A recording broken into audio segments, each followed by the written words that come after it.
Assalamualaikum warahmatullahi wabarakatuh. Perkenalkan, saya Fira Ferhina dengan NPM 1917051037. Saya dari jurusan Ilmu Komputer Universitas Lampung.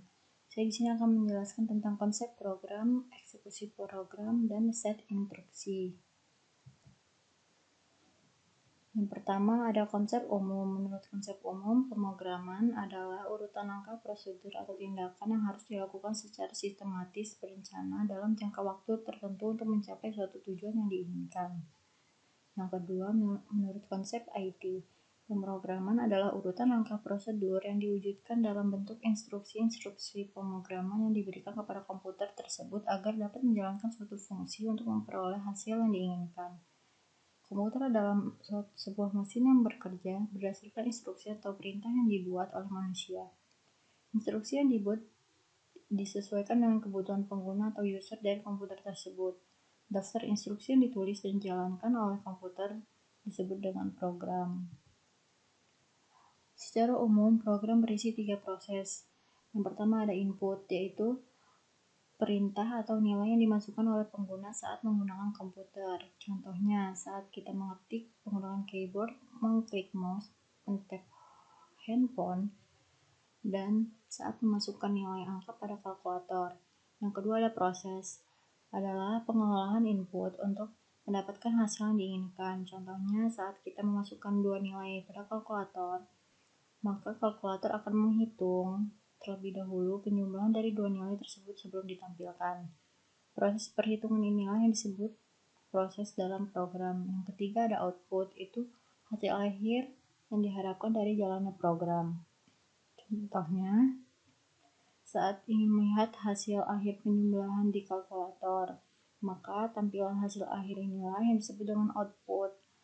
Tampilan di layar yang dilihat ketika menjalankan komputer adalah output dari program yang sudah ditanam di komputer.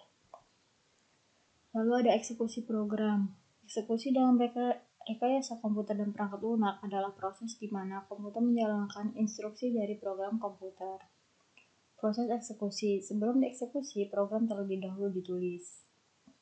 Pada umumnya dilakukan dalam kode sumber yang kemudian dikompilasi pada waktu kompilasi dan dihubungkan secara statis pada waktu tautan ke file yang dapat dieksekusi. Eksekusi ini kemudian dipanggil, paling sering oleh sistem operasi yang memuat program ke dalam memori, dan kemudian memulai eksekusi dengan memindahkan kontrol ke titik masuk program. Pada titik ini, eksekusi dimulai dan program memasuki waktu berjalan. Program kemudian berjalan hingga berakhir. Ada siklus eksekusi. Yang pertama ada instruction address calculation. Itu mengkalkulasikan atau menentukan alamat instruksi berikut yang akan dieksekusi. Yang kedua ada instruction fetch. Itu membaca atau mengambil instruksi dari lokasi memori ke CPU. Terus ada instruction operation decoding. Itu menganalisa instruksi untuk menentukan jenis operasi yang akan dibentuk dan operan yang akan digunakan. Lalu ada operator address calculation, itu menentukan alamat operan atau operasi. Hal ini dilakukan apabila melibatkan referensi operan pada memori. Lalu ada operand fetch, itu mengambil operan dari memori atau dari modul input-output. Selanjutnya ada data operation, itu membentuk operasi yang diperintahkan dalam instruksi. Lalu ada operand store, itu menyimpan hasil eksekusi ke dalam memori.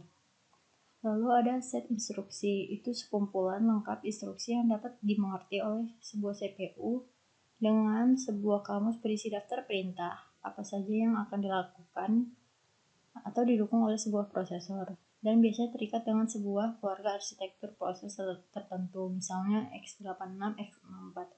Instruksinya berbentuk machine code atau bahasa mesin, aslinya seluruhnya dalam bilangan biner. Untuk programmer biasanya digunakan representasi yang lebih mudah dimengerti bahasa yang dapat dimengerti manusia, dikenal dengan bahasa assembly. Lalu ada jenis-jenis instruksi. Yang pertama ada data processing, yaitu instruksi-instruksi aritmatika dan logika.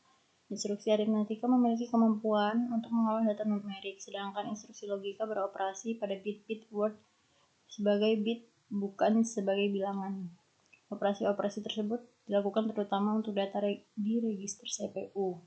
Yang kedua ada data storage, adalah instruksi-instruksi memori. Instruksi-instruksi memori diperlukan untuk memindahkan data yang terdapat di memori dan register. Lalu ada data movement, itu instruksi input atau output.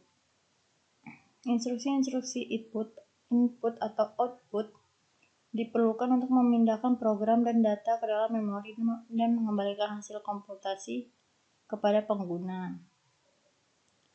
Lalu yang keempat ada kontrol, yaitu instruksi pemeriksaan dan percabangan. Instruksi-instruksi kontrol digunakan untuk memeriksa nilai data, status komputasi, dan mencabangkan ke sel instruksi lainnya. Sekian penjelasan dari saya. Wassalamualaikum warahmatullahi wabarakatuh.